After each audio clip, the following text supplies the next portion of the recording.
नमस्कार बंधुरा रोजना कुकिंग ब्लगे आपनादेर सकलके स्वागत। रान्ना करते जाबो बोतलगुलो खाली खाली जलगुलो भरले जल भरले फिर रान्ना करते जाচ্ছি। চলুন আমি দেখে আগে দেখাই কি রান্না। আজ বৃহস্পতিবার দেখো নিরামিষ, তো আজকে আমি রান্না করব ডাল, বেগুন ভাজা, আলু। তো আলুটা আমি কিরকম করে ভাজা করে আপনাদেরকে দেখাচ্ছি। ভাত আর ডালটা বস করতে আসি, বস করে দিলাম। দুইটা গ্যাস জ্বালিয়ে নিই, ডালটা বস করে দেবো। আম আছে, টক ডাল করবো?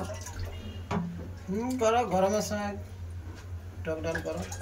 ভাজার জন্য বেগুন কেটে নিচ্ছি। পটল ছিল খাই, আমি চলে একটু পটল লাগাচ্ছি, আমি চলো পটলটাও ভাজা করে নিই। আপনার দাদাকে তো পটল ভাজা ভালো লাগে। সেদিনকার ভর্তারও বেগুন লাগাও আর আজকের এই বেগুন লাগাও শুদ্ধ একদম নরম বেগুন। আমি অতটাই ভাজবো, লাঠি সব তো খাবে না, দুলোকেই খাবো, ওই জন্য আলু ভাজতে হচ্ছে।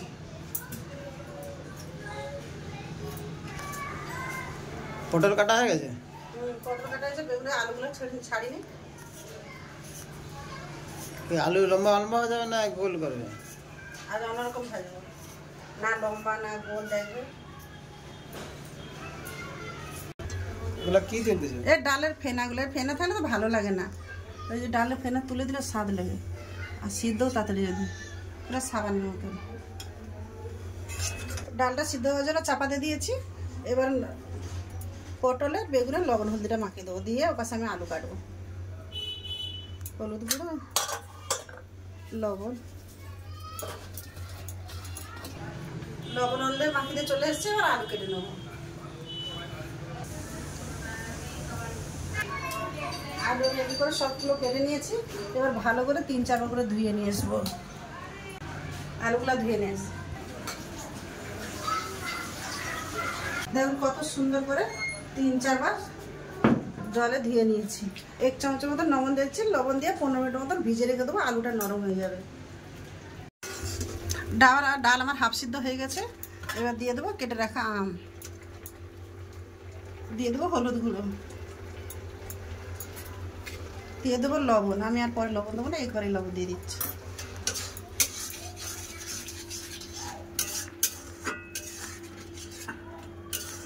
দু 3 মিনিটের জন্য চাপা দিয়ে দেবো।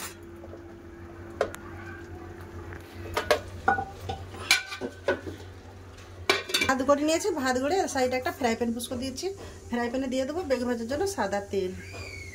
এর পাশে আমার ডালটা সিদ্ধ গেছে, ডালটাও ঢেলে নেবো। আম খুব সুন্দর করে সিদ্ধ গেছে, আমটা সব সিদ্ধ গেছে, ঢেলে নেবো। এবার সে গরম হচ্ছে, আমি তখন বেগুনগুলো এতে ঢেলে দেবো।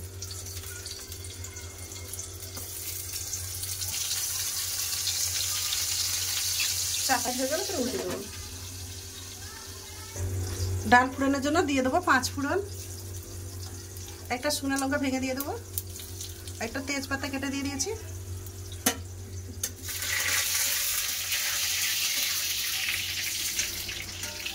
এবার ডালটা দিয়ে দেবো।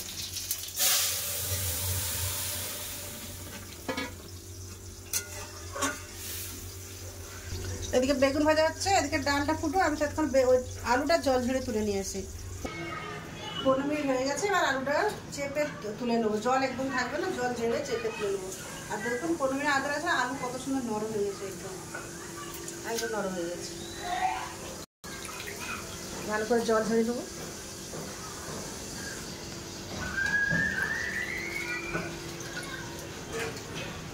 ডাল আমার হয়ে গেছে, ডালটা ঢেলে নেবো। ও পাশে আলু হয়ে গেছে, বেগুন ভাজা তুলে নেবো। বেগুন তুলে নিয়েছি, এবার পটল দিয়ে দেবো, সবগুলো একসাথে দিয়ে দেবো।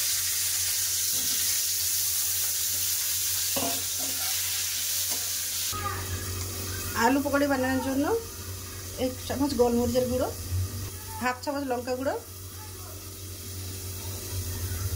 সামান্য পরিমাণে হলুদ গুঁড়ো দিয়ে দেবো, 2 চামচ ময়দা। বেসনের জায়গায় আপনার আটাও দিতে পারেন, আমার কাছে ময়দা ছিল, আমি ময়দা নিয়েছি। দিয়ে দেবো কড়াই সাদা তেল। এদিকে তেল গরম হচ্ছে, এটাই ভালো করে মিশিয়ে নেবো।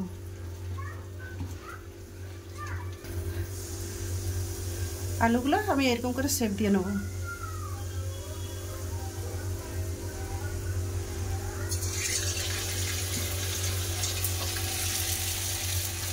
আলু একটু বেশি গরম, তেল বেশি গরম হয়ে যাবে না।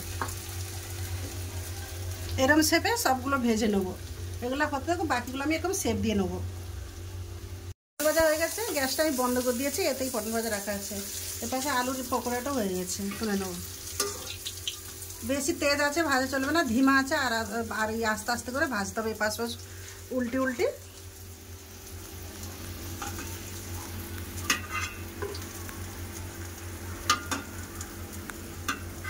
আমার এরকম সেভানি একটা ছোটো বড়ো হয়ে গেছে, লেকিন দেখতে ভালো লাগছে। দেখুন কত সুন্দর লাগছে,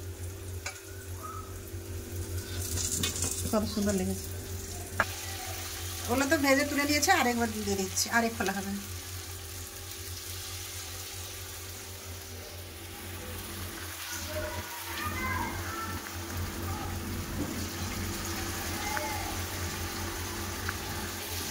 সবগুলো আমি এরকম করে ভেজে নিয়েছি, এবার তুলে নেব।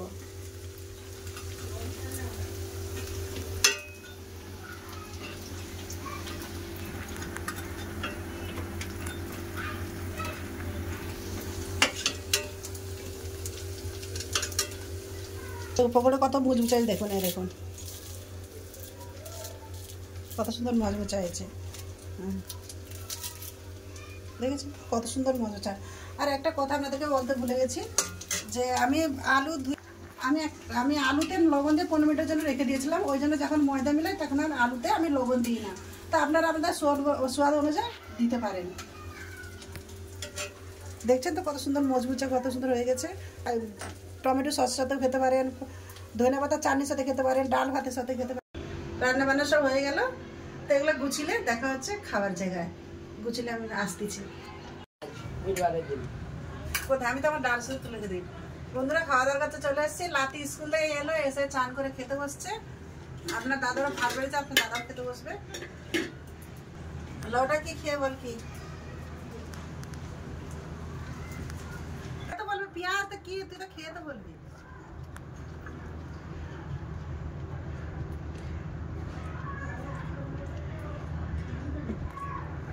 তবে ভাল লাগছে।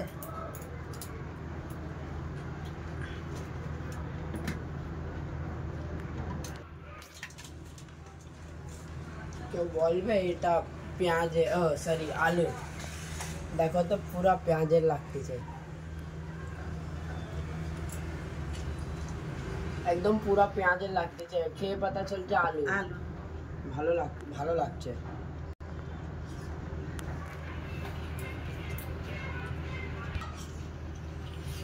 টক ডাল খেয়ে বল কিরম লাগছে। ভালো আছে, বেশি টক নেই। না আমটা একটু লাল লাল হয়ে গেছিল, মিঠা মিঠা লেগে গেছে। আমিও খেতে বসে গেলাম, আর আপনার দাদাও বসে, আপনার দাদার ভাত বেড়ে দিয়েছি। তো ভিডিওটা আমি এখানেই শেষ করলাম। ভালো থাকবেন, সুস্থ থাকবেন, বন্ধু আমার পাশে থাকবেন। নমস্কার।